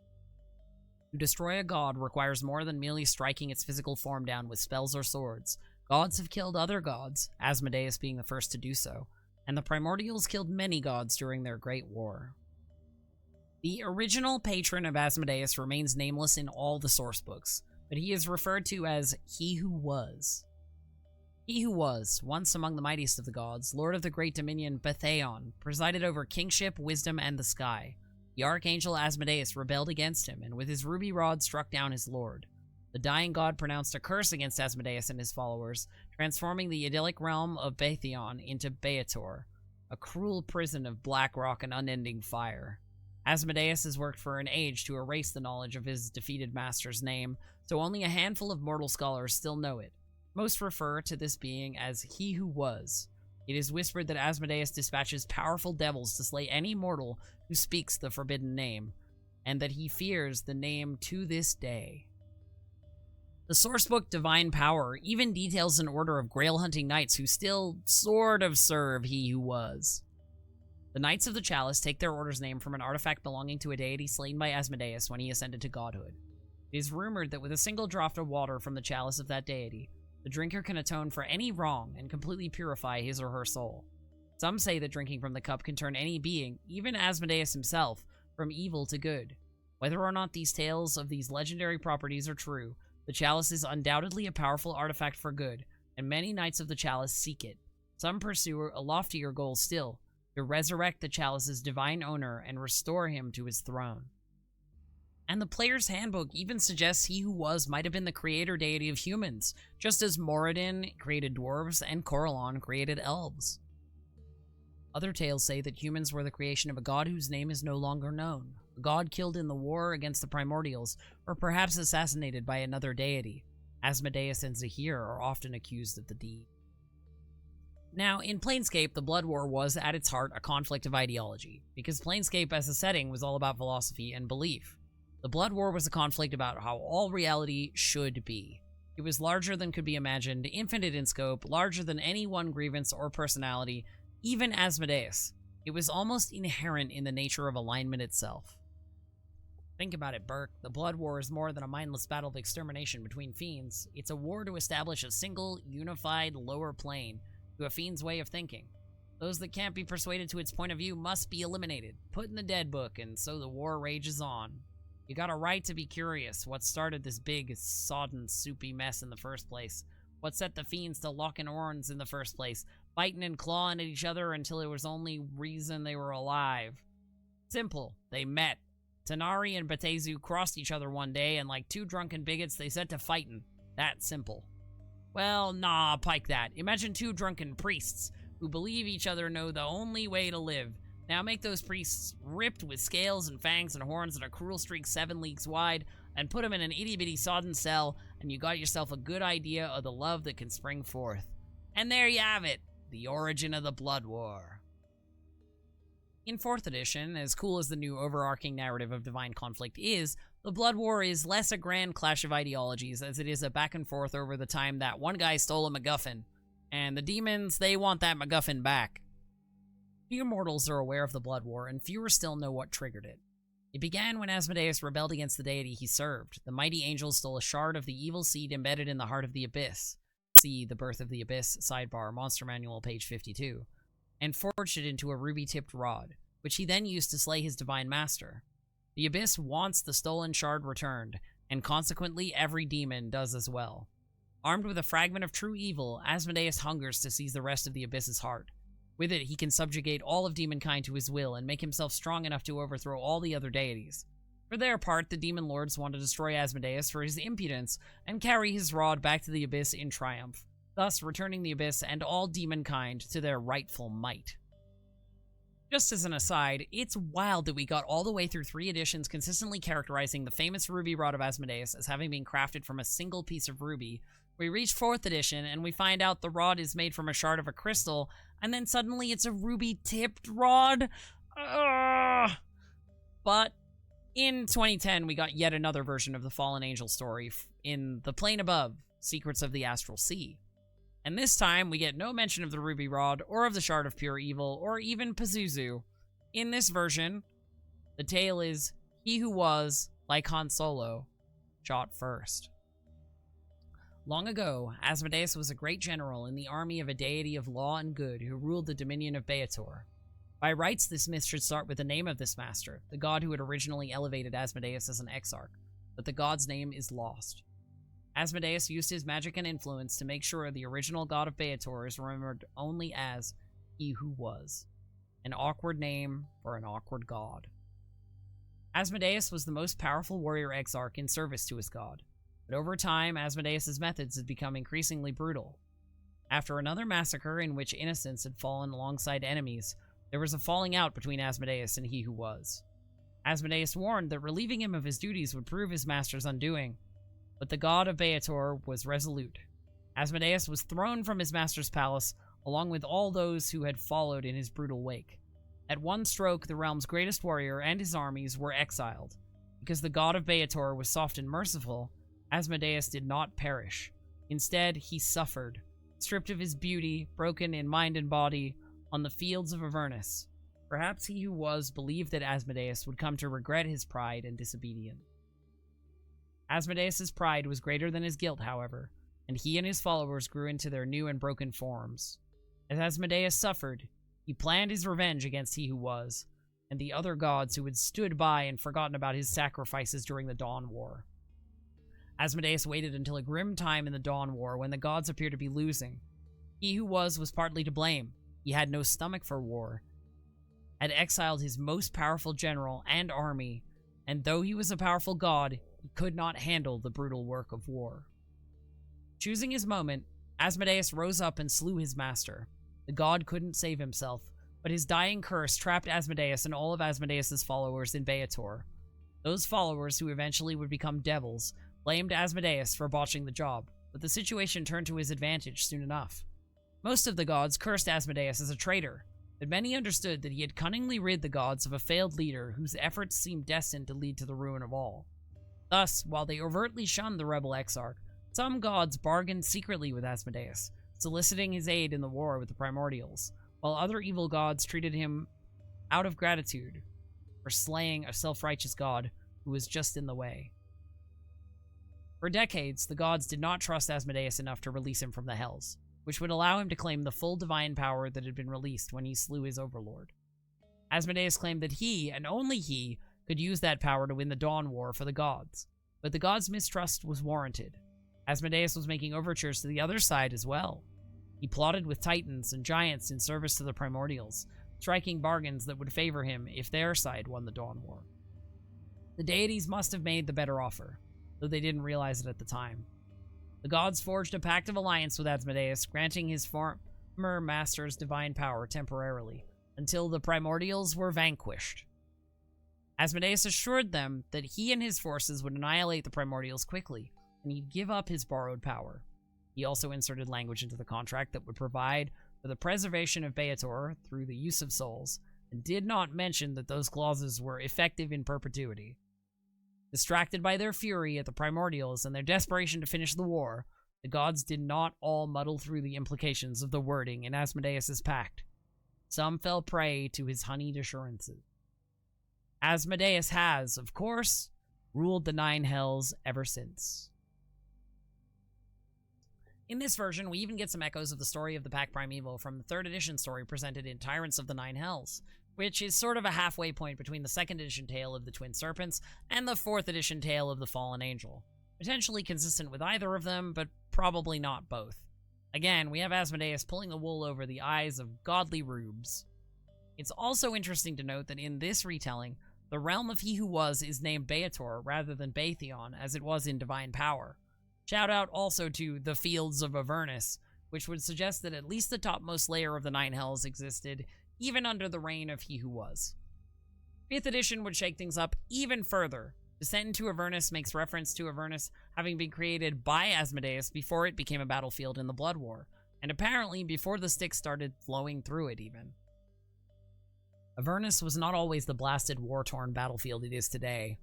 Long ago, it was a plain of lush gardens and bucolic beauty created by Asmodeus to tempt mortals. The intrusion of the river Styx, followed by endless waves of slavering demons, destroyed this paradise, leaving layer upon layer of bones, ruins, and shattered war machines. Pieces of cities stolen from other planes, tiny remnants of Avernus' lost beauty, evidence of destroyed celestial armies, and tombs of ancient travelers all dot the Avernian wasteland. This is a potential reference to the Garden, which is a location in Avernus mentioned in the sourcebook Plains of Law from the Planescape era. Where Avernus is a hellish wasteland, the Garden is a little piece of paradise. The Garden has meandering brooks with willows trailing their fronds in clear, pure water. There's bits of swamp and rolling hills, as well as wide lakes touched with a red glimmer from Avernus' sky overhead. Trees of all shapes and sizes march across the landscape, their fruits and flowers hanging well within reach. The scent of blossoms fill the air. The drone of insects can lull a body to a comfortable, dreamless sleep, and the trill of birds can awaken one refreshed. It's said that more often people travel to the Garden, the larger it gets. It's also said that the more and more people are venturing to this paradise of the Nine Hells. It's also hella suspicious, since people seem to regularly go missing in the Garden, and any fiends who find themselves wandering in will always rush back out with a frantic urgency. Meanwhile, the mention of Avernus' former paradise being destroyed by the intrusion of the Styx might be a reference to the history recounted in Hellbound the Blood War, also from the Planescape era, based on the Yugoloths' Book of Derelict Magics. As much as that particular history was exposed as more or less entirely just Yugoloth propaganda, it did place the development of the Styx prior to the General of Gehenna's purification of the Yugoloths, and therefore the creation of the Tanari and the Patezu in that particular myth. The river Styx, originally just a minor trickle through the lower plains, becomes a stream, a creek, a river, and then a raging torrent as the evil of the Bernoloth swells. Whether the Bernoloths increased its flow or whether it just reacted to their presence is a moot point. The river is deemed a great path, and in the years to come, it figures prominently in the strategies of the Blood War. It serves as transport, as a hazard, and as a symbol of the bitterness of war. Since the creation of the Yugoloths is said to be Asmodeus' doing, and the Books of Keeping being physical objects in the D&D world is pretty strong evidence for that proposition, we can comfortably surmise that Asmodeus' reign predates the river Styx, though we already knew he was hella old. It may even be that Asmodeus commissioned the creation of the Yugoloths prior to the outbreak of the Blood War itself. Mordenkainen's Tome of Foes gives us a little more 5th edition Asmodeus lore. We get a motivation that feels fairly consistent with his prior motivations, especially with the tale of the twin serpents, where Asmodeus is a fallen creator deity with strong feelings about how his perfect creation should be ordered. Asmodeus wants to rule the cosmos. Under his watch, he believes the universe would take on a pristine, perfect state, with every living creature assigned a place in the infernal hierarchy. Wars would end, and every creature would have a purpose to fulfill. The universe would be a utopia, at least as Asmodeus views such things. We also get the Trial of Asmodeus, which is another diegetic myth presented by yet another questionably reliable in-universe narrator.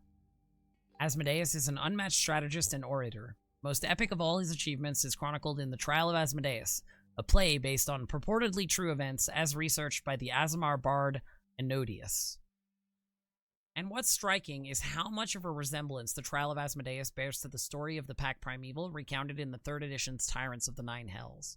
To the point where, when Tyrants of the Nine Hells says that countless cultures have their own versions of the Pact Primeval legend, the Trial of Asmodeus might literally just be one of those versions. Both the Pact Primeval legend and the Trial of Asmodeus are set amidst a raging conflict between the forces of law and chaos, with the latter being represented by demons.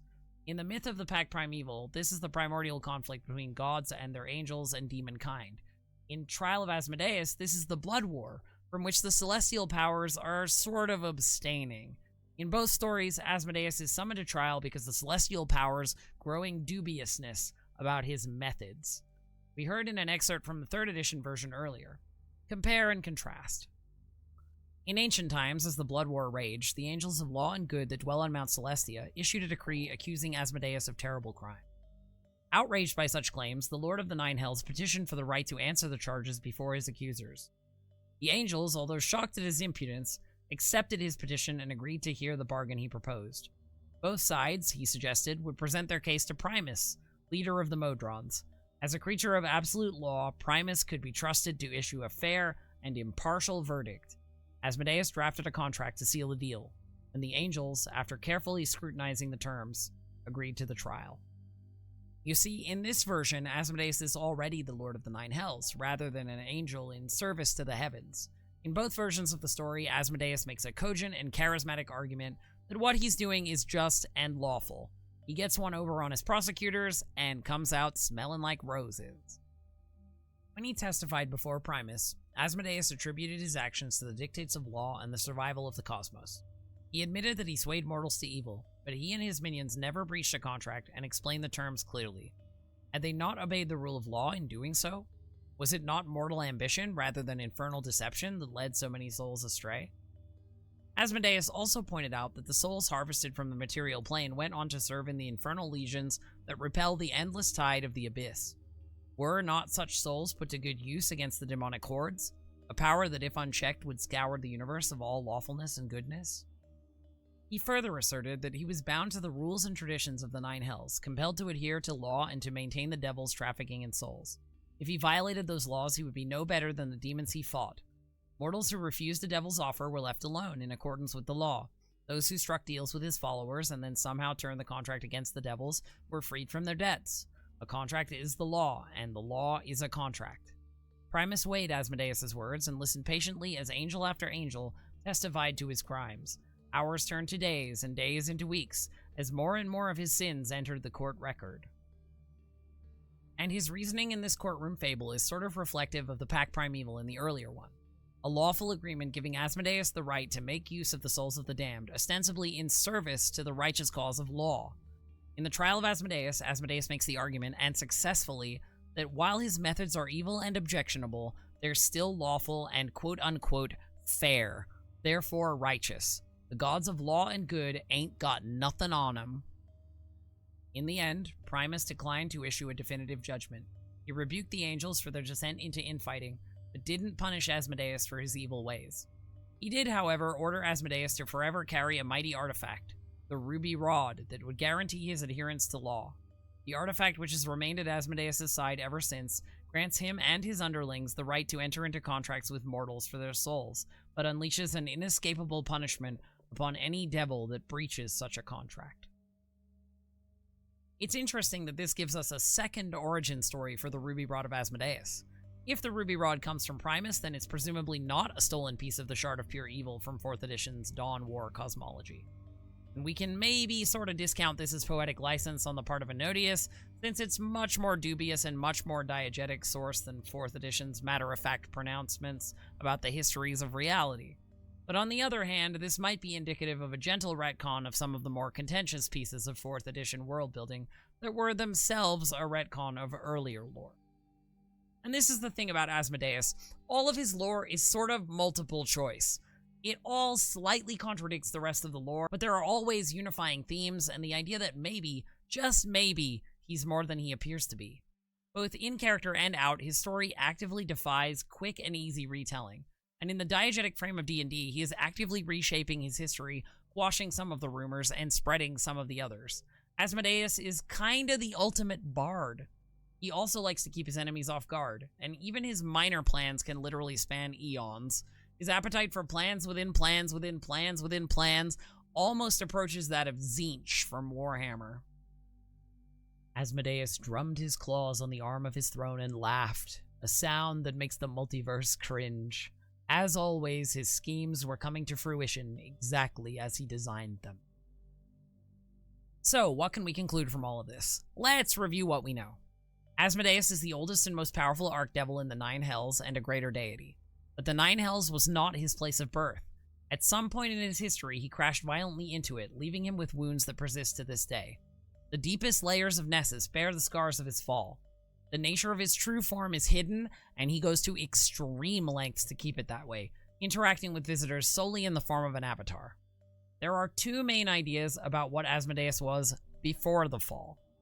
The first is that he was the evil twin in a pair of primeval serpents who were responsible for laying out the foundation of the great ring that holds the multiverse in place, and that he has now outlived his counterpart. The other is that he was an angel, i.e. a celestial, in service to a greater deity of law who turned against the other celestial powers at near the dawn of time. Some variants of this tale say that specifically he slew the deity he once served and struck their name from existence. Some variants say this betrayal was connected with the story of Tharizdun and the Shard of Pure Evil. There are a couple of ways to reconcile this incongruity. 1. Treat it as a retcon. The tale of the twin serpents doesn't really come up again. Later editions lay down their own particular lore for Asmodeus. It's easy to say that the new lore is now the established canon. He's just a dirty halo, and that's the dark of it, Burke. That Slod story about twin snakes is just Barkle for the balmies. 2. Treat it as misdirection. The tale of the twin serpents is one Asmodeus clearly doesn't want told. He's gone to great lengths to hide it, and his true identity as Ahriman. The only other entity that knows the whole story is literally dead. A story about being a fallen angel is a perfect cover to lull his enemies in the upper and lower planes into a false sense of security. And hey, most iterations of that story are suspiciously flattering to Asmodeus, as if it's what he wants people to think. 3. They are different entities. When Asmodeus the Fallen Angel moved or crashed into Beator, he encountered Ahriman, the primeval serpent, and the two of them merged Praetor Rykard style. Gods in D&D can and do take formally independent entities as their avatars. Perhaps the goateed avatar of Asmodeus is the Fallen Angel, in service to, and now part of, the enormous bleeding serpent that waits in the deepest rift. Or perhaps the real dark of it is that Ahriman devoured Asmodeus, the dirty halo, and bobbed the name for his own. Or perhaps all of this confusion is exactly the way Asmodeus likes it. Perhaps in classic street magician style, the ball isn't under any of the 3 cups. We might never get an answer. But which one do you like? And what do you think?